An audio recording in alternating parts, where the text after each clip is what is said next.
কাজাখস্তানের ভিডিওটা দেখেন, ইস, সবাই ওরা মরে যায়। এরা হচ্ছে বিমান বালা, এই যে বিমানটা, সে সময় জানি এটার ভিতরে থাকা মানুষগুলা কিরকম জানি করছে। আহ,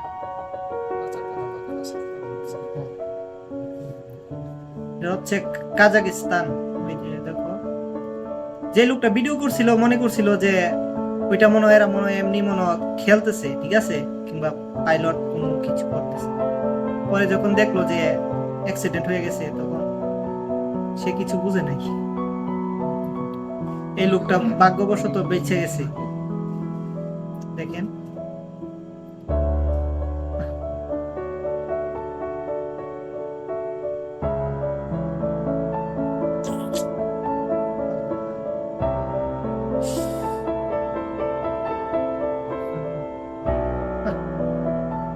যে কয়জন বাঁচছে তাদের জন্য দোয়া রইল।